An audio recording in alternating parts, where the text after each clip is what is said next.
우시야 왕이 죽던 그 해에 하나님께서는 이사야에게 놀라운 하나님의 영광을 보여주셨습니다.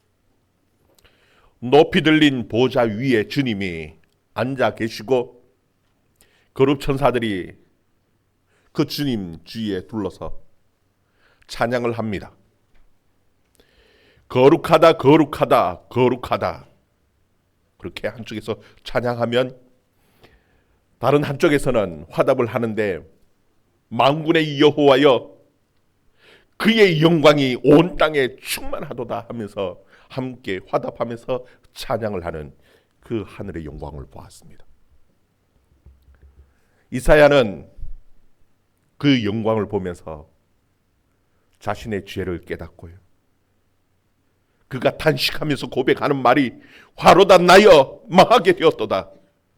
내 입술이 부정하도다. 내가 부정한 입술이 부정한 백성 중에 거하면서 내가 만군의 여호와 왕을 배웠습니다. 그렇게 탄식해. 그때에 천사가 그 제단의 숯불을 이 이사야의 입술에 튀어주면서요, 너의 악이 다 제하여졌고 너의 죄가 사하여졌도다. 그렇게 말씀하시는 거예요. 여러분, 우리가 생각할 때 이제 이사야의 죄가 다 사해졌고 악이 다 사해졌으면 이제 되었지, 끝났지 싶은데요, 근데 그때에 주님이 탄식하시면서 하시는 말씀이 있습니다. 내가 누구를 보내야 할꼬? 누가 우리를 위하여 갈꼬? 지금 이 백성들을 바라보면서요, 내가 누구를 보내야 되고 누가 우리를 위해서 가야 할꼬? 그 말씀을 하시는 겁니다. 우리 8절 말씀 같이 한번 읽어봅시다. 8절 말씀 같이 읽습니다. 시작. 내가 또 주의 목소리를 들으니 주께서 이르시되 내가 누구를 보내며 누가 우리를 위하여 갈꼬 하시니 그때에 내가 이르되 내가 여기 있나이다 나를 보내소서 하였더니. 아멘. 여기에 누가 우리를 위하여 갈꼬 할 때 이 우리는요, 우리 교회 공동체를 말합니다. 하나님의 나라를 말해요. 이 하나님의 나라를 위해서 누가 가서 이 백성들에게 하나님의 말씀을 전할꼬? 그때에 이 이사야는 내가 여기 있습니다, 나를 보내주소서, 그렇게 고백하는 겁니다. 여러분, 왜 이사야는 자신이 가야 된다라고 그렇게 생각했을까요? 여러분 보면은 그 주위에 천사들도 있지 않습니까? 천사들이 가서 전하면 안 될까요? 보니까 천사들이 너무너무 참 좋은데 하나님 천사를 보내셔야지요, 그렇게 말하지 않고 왜 이사야는 내가 가야 됩니다, 나를 보내주세요, 내가 여기 있습니다, 나를 보내주세요, 그렇게 말을 했을까? 여러분, 천사는요, 그 백성들의 그 죄를 모릅니다. 그 입술의 부정함이 무엇인지 모릅니다.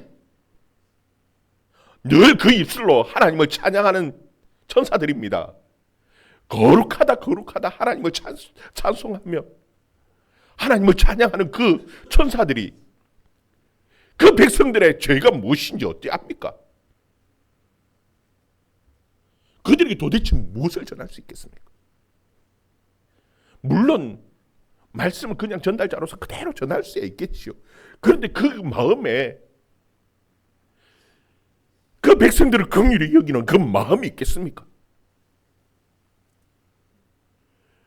여러분, 이사야는 그 백성들을 사랑하는 마음을 알고요, 그 백성들을 사랑하는 마음이 있고요, 그리고 그들의 잘못이, 그들의 죄가 무엇인지, 그들의 그 부정한 그 입술의 그 죄가 무엇인지 가장 잘 아는 사람은요, 누구냐면 이사야입니다. 왜?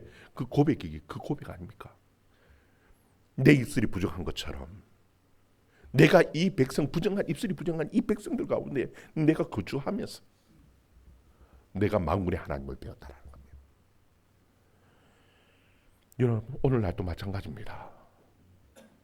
주님은 분명히 누가 보냈고 누가 가야 할고 누가 가야 합니까? 아마 주님의 마음속에도 여전히 우리를 생각할 겁니다. 이 주위에 살아가는 사람들의 그 잘못, 그들의 삶을 가장 잘 이해하고 알 수 있는 사람 누굽니까? 나 외에 누가 있습니까?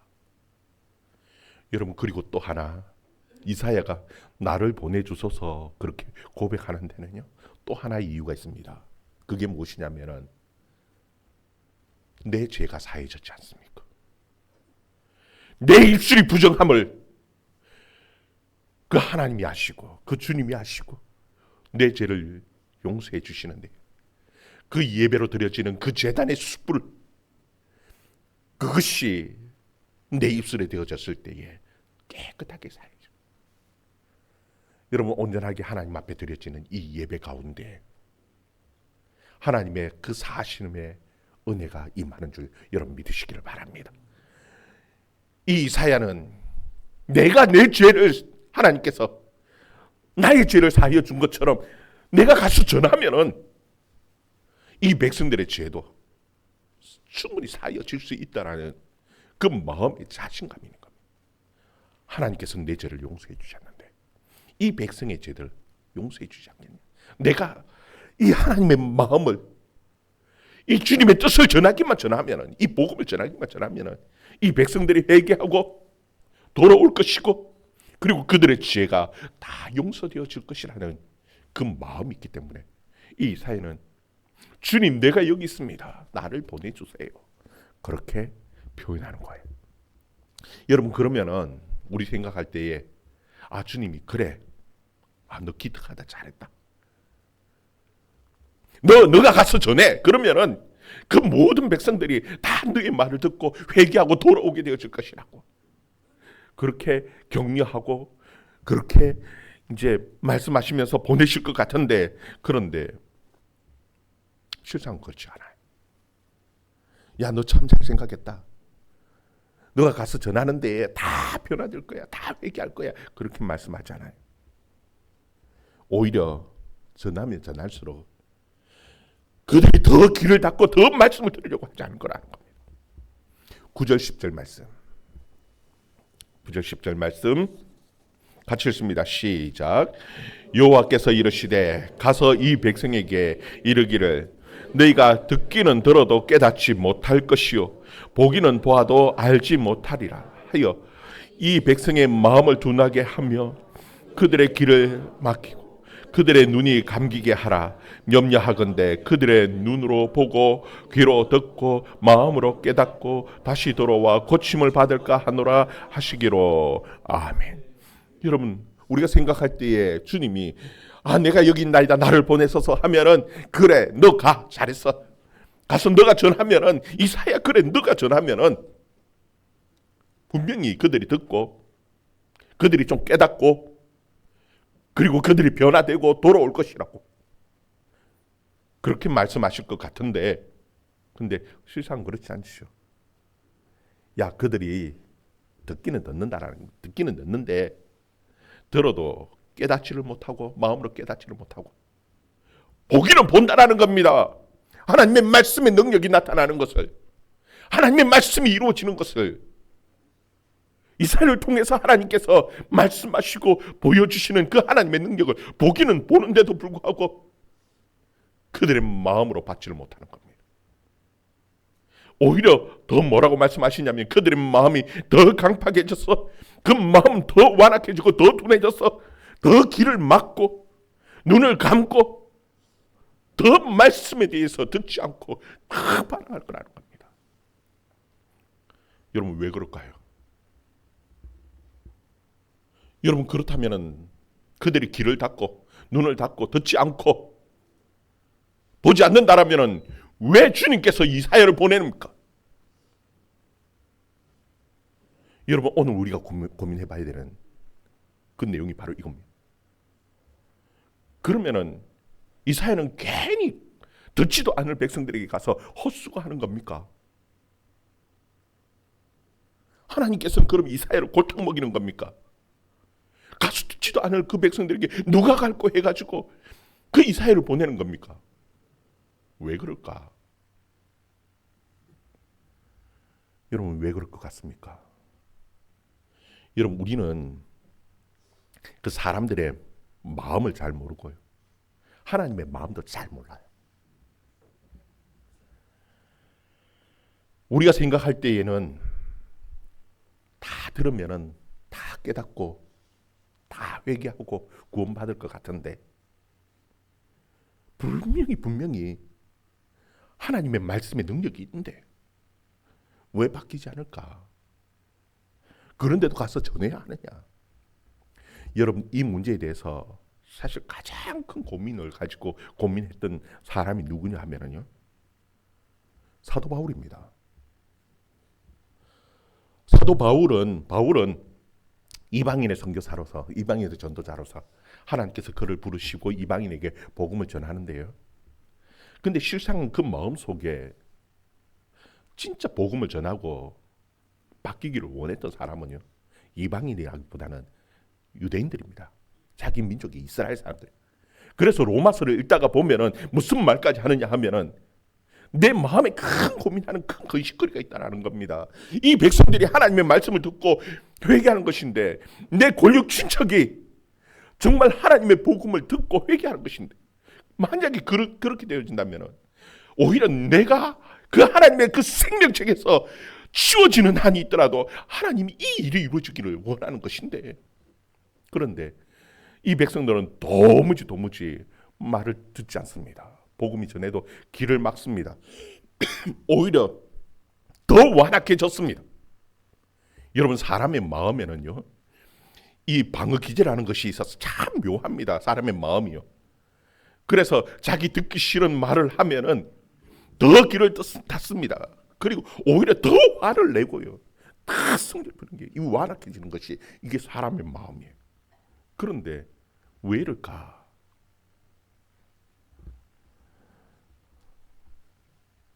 그 부분에서 참 고민을 많이 했어요. 그래서 로마서 10장에 보면은요, 10장 16절에 보면은 이사야의 이 말씀을 가지고 인용하면서 설명을 해놨어요. 그 이유를 설명을 해놨습니다.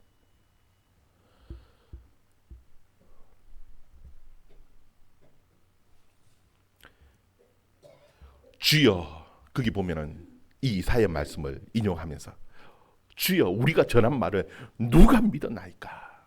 그러면서 그 뒤에 보면은 또 뭐라고 말씀하시냐면 믿음은 들음에서 나고 들음은 그리스도의 말씀으로 말미암니다. 그렇게 말씀해요.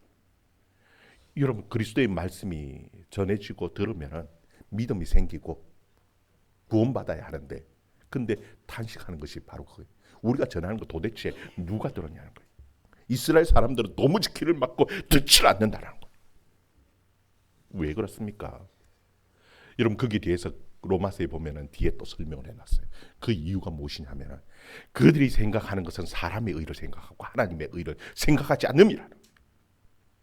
그들이 열심히 있는데, 열심을 내는데 하나님의 말씀을 제대로 알지 못하기 때문이라고 바울은 그렇게 말씀합니다. 여러분 믿음으로 열심히 믿고 섬기고 하는 것 중요합니다. 그런데 그것보다 더 중요한 게 무엇인 줄 압니까? 하나님의 말씀을 바로 알고 바로 섬기는 것이, 바로 믿는 것이, 이게 더 중요하다고 바울이 말씀하고 있는 거예요.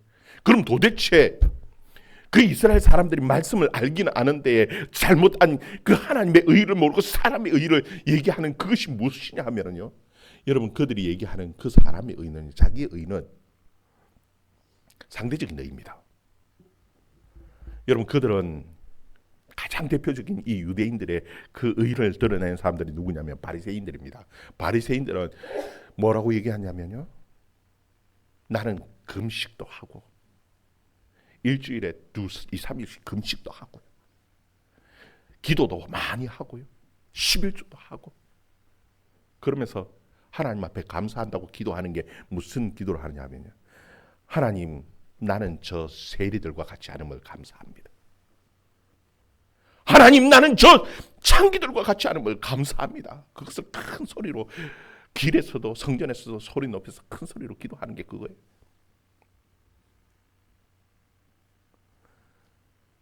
심지어 뭐라고 얘기하냐면요, 예수님을 또 비난합니다.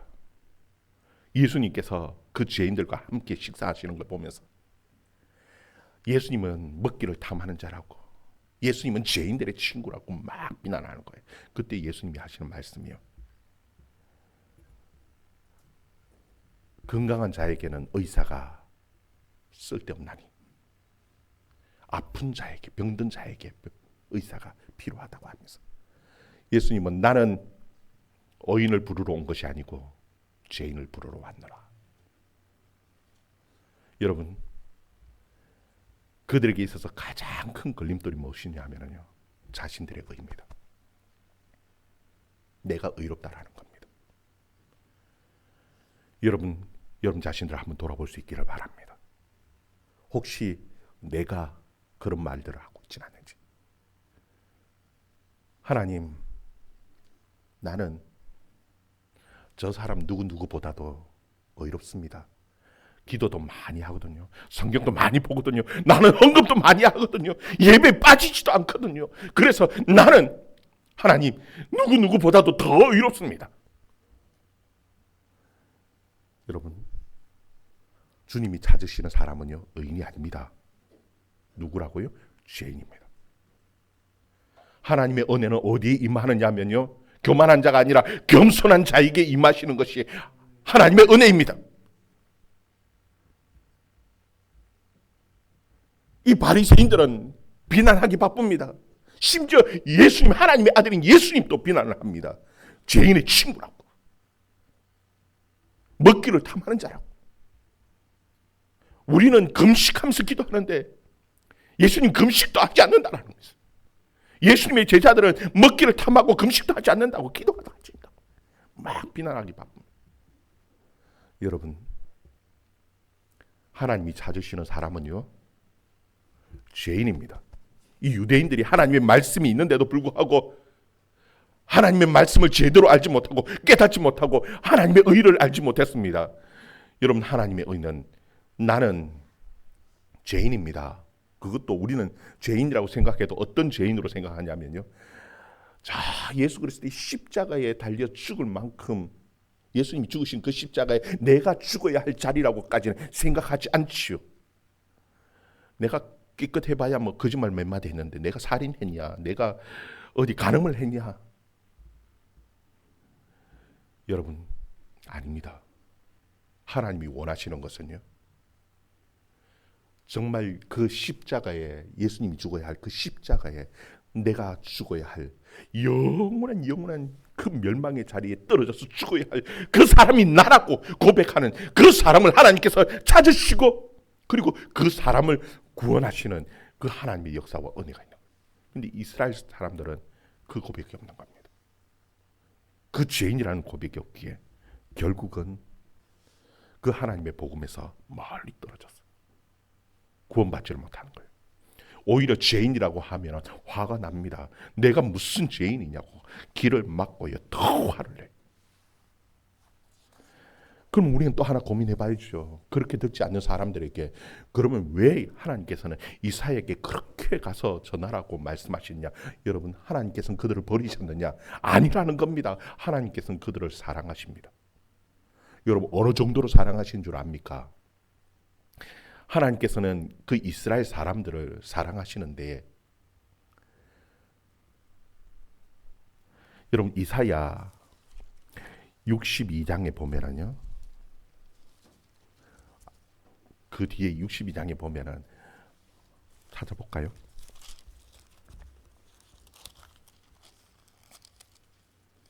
죄송합니다. 65장 2절에 보면은요, 이사야 65장 2절, 그 이사야는 65장이 거의 마지막에 66장이 마지막이거든요. 거의 결론적인 부분에서 하나님께서 하나님의 마음을 이사야를 통해서 말씀하시는데 뭐라고 말씀하시냐면 2절 우리 같이 읽어봅니다. 시작. 내가 종일 손을 펴서 자기 생각을 따라 옳지 않은 길을 걸어가는 패역한 백성들을 불렀나니. 아멘. 여러분, 자기 생각대로 따라가는 옳지 않은 길을 가는 이 패역한 백성이 누구냐면 바로 그 이스라엘 백성들입니다. 그 이스라엘 백성들을 부르는데 하나님이 어떻게 불렀다고요? 종일 손을 펴서 오라고 제발 오라고. 그 종일 손을 펴서 부르시는 그 아버지의 마음, 그것이 하나님의 마음입니다. 그런데 하나님께서 지금 누가 나를 위하여 이 백성에게 갈고 이사야를 보내시는데요. 그런데도 불구하고 그들이 도무지 듣지를 않아요. 길을 막고 그 마음이 얼마나 강팍한지 듣지를 않아요. 그래서 하나님께서 하시는 방법이 있었어요. 그게 무엇이냐? 이 바울이 그 아버지의 마음을 고민하면서 하나님, 그러면은 이 백성들은 도무지 구원받지 않습니까? 아니요. 구원하시는 사람이 있어요. 우리 11절 12절 다시 돌아와서 이사야 6장 11절 12절 말씀 같이 읽습니다. 시작. 내가 이르되 주여 어느 때까지니까 하였더니 주께서 대답하시되 성읍들은 황폐하여 주민이 없으며 가옥들에는 사람이 없고 이 토지는 황폐하게 되며 여호와께서 사람들을 멀리 옮기셔서 이 땅 가운데 황폐한 곳이 많을 때까지니라. 아멘. 여기 보면은 이사야가 묻습니다. 하나님, 이 백성들이 도무지 듣지 않는데 그러면 언제까지 듣지 않겠습니까? 하고 물었어요. 그러니까 하나님께서 하시는 말씀이 이 섬이 다 황폐해질 때까지, 완전히 망할 때까지, 이 땅 가운데 황폐한 곳이 많을지라도 그들이 잘 듣지 않을 거예요. 완전히 망할 때까지 하나님께서 듣지 않을 거라는 겁니다. 그러면 하나님이 실패하셨습니까? 아니요. 여러분, 이스라엘 백성들이 망하고 유다가 실패함으로 하나님께서는 더 큰 놀라운 하나님의 일을 계획하고 계셨어요. 그 뒤에 보면 한 11장쯤에 보면은요, 무슨 말씀을 하느냐 하면은 하나님께서는 물이 바다를 덮은 같이 여호와를 인정하는 것이, 여호와를 아는 지식이 세상에 가득하게 되어질 것이라고 말씀합니다. 여러분, 이스라엘은 망했고 유다는 망했는데 오히려 그것을 통해서 하나님께서는 이 세상 가운데에 하나님의 이방인들 가운데 하나님의 복음이 전파되어지게 하겠다라는 겁니다. 여러분, 그것이 이스라엘하고 도대체 무슨 상관이 있습니까? 여러분, 참 하나님께서는 참 때로는 보면은 좀 짓궂은 면이 있는 분이에요. 여러분, 그러면서 이것을 생각하면서 바울이 어떤 얘기를 했냐면요, 신명기를 보니까 하나님께서 모세를 통해서 하신 말씀이 있었어요. 여러분, 신명기를 보면은 신명기 그 마지막 부분에 이 백성들, 하나님께서 이 백성들을 너무나 잘 알았어요. 길을 막고 하나님의 말씀을 듣지 않고 말씀에 떠나서 망하게 되어질다라는 것을 이미 하나님께서 모세를 통해서 말씀하고 계셔요. 그래서 그들에게 뭐를 하라고 하느냐면 노래 지어서 부르라는 겁니다. 그래서 노래를 지었어요. 그 보면은 모세의 노래가 신명기에 보면 신명기 마지막 중에 모세의 노래가 나오는데 그 모세의 노래 가운데 어떤 노래의 내용이 나오느냐 하면요, 하나님께서는 그 이방들, 하나님을 모르는 그 백성들을 통해서 이 이스라엘 백성들을 시기하게 하고 이 미련한 백성들을 통해서 이 백성들을 그 시기에서 돌아오게 하겠다라고 하나님께서 말씀하고 계시는 것입니다. 여러분, 또 심지어는요, 또 시편을 썼던 바울은 어떤 얘기를 하냐면, 이건 제 얘기가 아닙니다. 바울의 로마서를, 여러분 로마서 10장 11장을 보면은 이런 내용들이 나와요. 시편에 보면은 바울이 어떤 얘기를 써놓았느냐면요, 하나님, 이 백성들이 음식을 먹는데 그 음식이 그들의 올무가 되게 하고 그들의 덫이 되게 하게 해달라고 그렇게 하는 시편의 내용이 나와요. 여러분, 이게 무엇이냐 하면요, 여러분, 어머니가 음식을 잔뜩 차려 놓았습니다. 맛있는 음식을 잔뜩 차려 놓았는데 아들이 도무지 편식한다고 먹지를 않아요. 그때 엄마는 어떻게 하느냐 하면요, 다른 집에, 옆집에 애 막 불러가지고 다 야 먹어 그러면은요, 아이가 속이 상하고 화가 나죠. 이건 내 건데, 내 먹어야 될 음식인데, 그러면서 막 먹기 시작한다라는 겁니다. 그렇게라도 먹게 하고 싶은 것이 그 아버지의 심정이라는 겁니다. 여러분, 그 아버지의 심정을 잘 드러내는 것이 어디냐면요, 마가복음 2장, 죄송합니다. 그 마태복음에 보면은요, 마태복음 15장에 보면은 예수님께서 두로와 시돈 땅을 지나가십니다. 두로와 시돈 땅을 지나가시는데 그때 가나안 여인이 하나가 와가지고 예수님에게 예수님 제 딸이 귀신 들렸는데 제발 좀 고쳐주세요. 다윗의 자손이요, 다윗의 자손이 하면서 소리 지르면서 예수님에게 고쳐달라고 하는 겁니다. 그때 예수님께서 하시는 말씀이요, 자식에게 줄 떡을 개에게 주는 것이 마땅하지 않다라고 하시면서 거절해 버렸어요. 그랬더니 이 여인이 하는 말이, 예수님, 개들도 주인의 상에서 떨어지는 그 부시래기라도 먹지 않습니까? 제가 언제 떡 달라 했습니까? 부시래기 달라 했지. 그 부시래기라도 하나님, 그 부시래기 은혜라도 하나님, 그 예수님 주세요 하면서 예수님에게 매달리는 거예요. 여러분, 그때 예수님의 마음은 바로 이 마음입니다. 자식에게 줄 떡을 다 준비해 놨는데, 근데 이거 자식이 먹지 않고 개에게 주는 거 좋아하겠습니까? 그런데도 불구하고 이 자식은 도무지 음식을 먹지 않더라는 겁니다. 그런데 그 중에는요, 먹는 사람들이 있다라는 겁니다. 그 사람들을 가르쳐서 뭐라고 얘기하냐면요, 거루터기라고 표현을 하는 거예요. 우리 13절 말씀, 이사야 13절 말씀, 이사야 13절 말씀 같이 읽습니다. 시작. 그 중에 10분의 1이 아직 남아있을지라도 이것도 황폐하게 될 것이나 밤나무나 상수리 나무가 배임을 당하여도 그 거루터기는 남아있는 것 같이 거룩한 씨가 이 땅에 거루터기니라 하시더라. 아멘. 여러분, 그 10분의 1이라는 표현을 왜 써놓았는 줄 압니까? 여러분, 전쟁을 하면은 그때는 전멸이라는 그 과거 이 이스라엘 백성들을 한참 바울이 전하는 이 시기에는요, 전멸이라는 것은 사람들이 다 죽어야 전멸이 아닙니다. 한 10분의 1은 남겨놓아요. 왜냐하면은 그때 그 전쟁이 얼마나 비참하고 처절했는지를 다음 세대에 알리기 위해서 10분의 1을 남겨놓아요. 그 10분의 1이 남아서도 그걸 뭐라고 얘기하냐면 전멸이다 얘기합니다. 그런데 그 10분의 1조차도 남지 않을 만큼 유다로 그리고 이스라엘도 처참하게 망한다라는 겁니다. 여러분, 그러면 끝났습니까? 망했습니까? 아니요. 하나님께서는 거룩한 씨를 남겨놓았다라는 겁니다. 여러분, 작은 씨 아무것도 아닌 것 같죠. 근데 그 씨를 또 다른 표현으로 뭐라고 얘기했냐면은 거루터기라는 표현을 씁니다. 큰 나무를 여러분 잘랐죠. 자르면은 그 나무는 없어졌습니다. 근데 뭐는 남아 있어요? 거루터기는 남아 있습니다.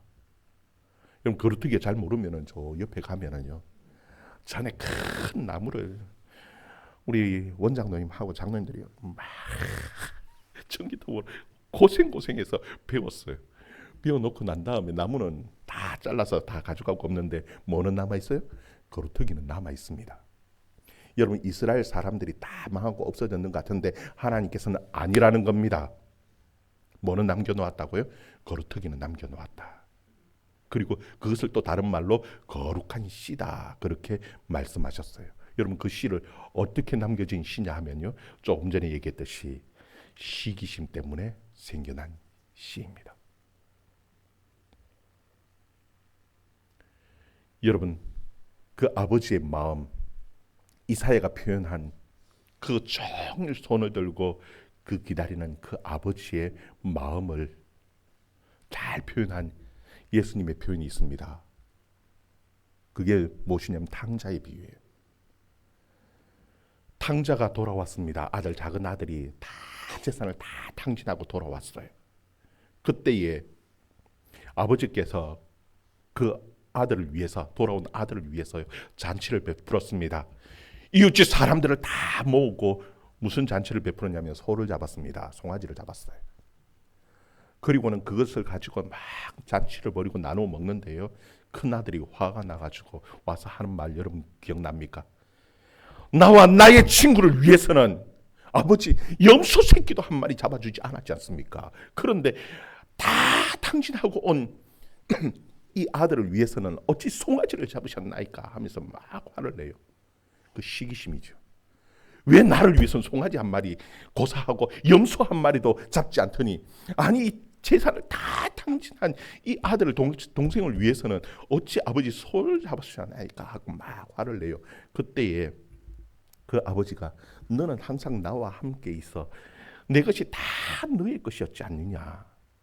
근데 이 아들은 죽었다가 살아난 아들이고 잃었다가 다시 찾은 아들인데 나와 함께 즐거워하는 것이 마땅하다. 그렇게 말씀하셔요. 여러분, 이 말씀 속에는요, 우리가 잘 알아야 하는 것이 있습니다. 그러면은 정말 큰 아들은 늘 순종하고 잘 살았던, 아주 잘 순종하던 아들이냐? 아니요, 똑같은 탕자입니다. 이방인이든 유대인이든 다 똑같이 하나님의 말씀에서 떠나서 하나님과 원수되었던 사람들입니다. 이 세상에는 다 의인은 없나니 다 죄인입니다.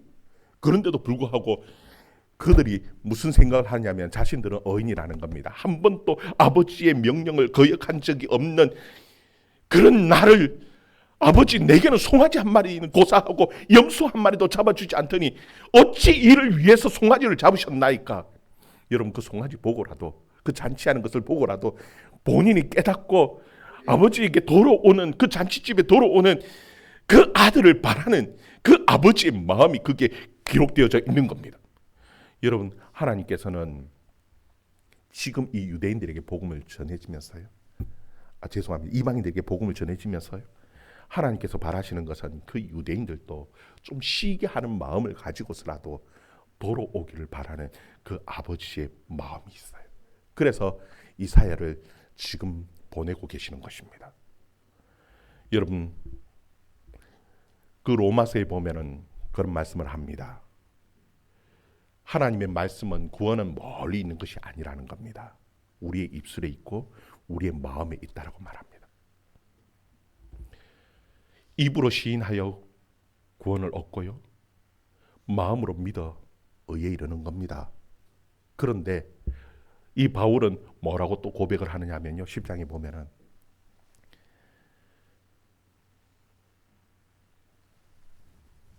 믿지 않고 어찌 부르짖으리요, 듣지 않고 어찌 믿으리요, 보낸 자가 없이 어찌 들을 수 있겠어요.